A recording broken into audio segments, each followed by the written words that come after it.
pendidikan yang mempunyai keunikan, khususnya keunikan mahasiswanya, calon mahasiswanya.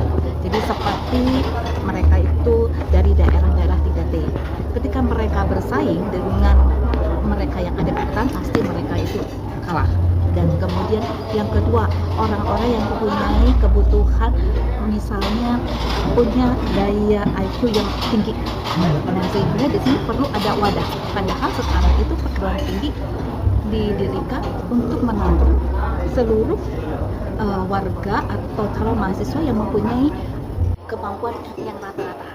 Sehingga kalau usulan saya pribadi adalah bagaimana perguruan tinggi itu dibagi-bagi, dipecah-pecah sehingga ada pendidikan khusus untuk anak-anak yang inklusi, yang mempunyai kemampuan IQ yang tinggi, kemudian perguruan tinggi yang betul-betul untuk menampung anak-anak atau calon mahasiswa yang kemampuannya biasa saja ya. Baik, sehingga di situ proses pembelajarannya juga berbeda, proses perkuliahannya juga berbeda, pembimbingannya berbeda, tetapi tentu saja ketika lulus dia akan mencapai standar minimal yang sudah ditetapkan oleh negara, oleh pemerintah.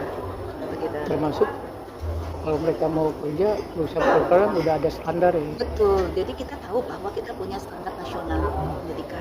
Sehingga di sini kita perlu ada kebebasan ketika di lapangan bagaimana kita membimbing mereka sesuai dengan lapangan kerja yang ada di mana di daerahnya masing-masing.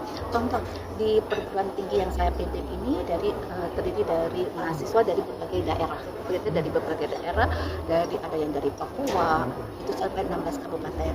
Dan tentu saja di sini kita juga boleh melihat, contohnya ya, boleh melihat bagaimana potensi daerahnya. Contoh, kalau di Papua pegunungan, maka kita memberikan pendidikan yang sesuai dengan potensi daerahnya, sehingga mereka itu betul-betul ahli dalam membina, kemudian mendayagunakan sumber-sumber yang ada di daerahnya masing-masing. Nah, beda dengan yang lain. Tetapi kalau untuk karakter, cara berpikir itu kita perlu masuk ke dalam ya sesuai dengan standar nasional. Begitu. Jadi kita tidak lepas dari itu ya.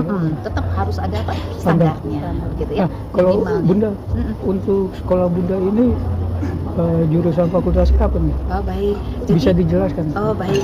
Jadi di sini STKIP Surya yang pada saat ini akan dimanage, yang sedang dimanage oleh Universitas Katolik Parahyangan, ini mempunyai S1 ada program studi pendidikan fisika, kimia, matematika, kemudian ada TIK, kemudian yang S2-nya adalah pendidikan IPA.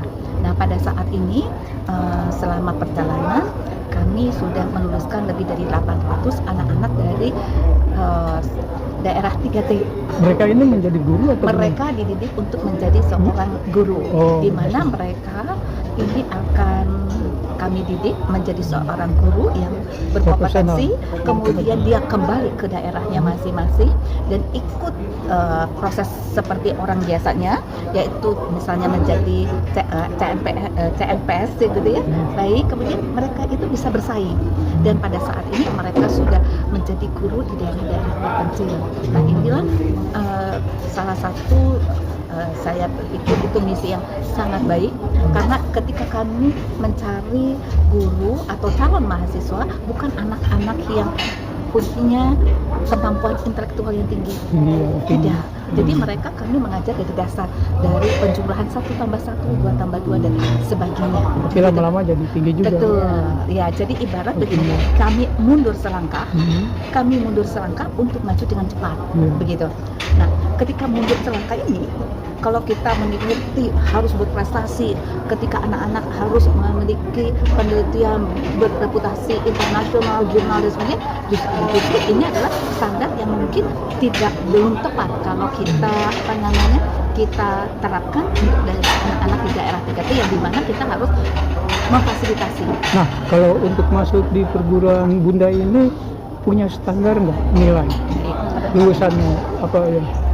Kalau mau masuk. Baik ya. Jadi kalau kami berbeda kepada saat kami memberikan tes masuk, itu ada perhitungannya adalah hitung-hitungan 1 tambah 1, 2 tambah 1, padahal mereka itu adalah lulus SMA. Sehingga pengajaran pada saat dilakukan adalah kami memulai dari tambah-tambahan pelajaran SD, SMP, SMA. Belum pernah dengar ya?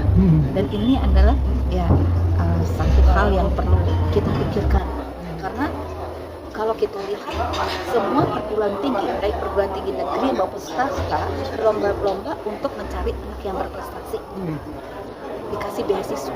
Sekarang bagaimana anak-anak yang ada di daerah melihat mobil aja belum pernah, melihat motor aja belum pernah, kemudian apakah mereka itu bukan orang yang tetap orang yang memiliki hak mendapatkan pendidikan? Nah, itu yang mungkin yang perlu dipikirkan, sehingga tetap saya mengharapkan bahwa ada pendidikan tinggi inklusi gitu ya, inklusi seperti di sekolah dasar, pendidikan dasar dan menengah itu sudah ada, tapi perguruan tinggi itu belum ada.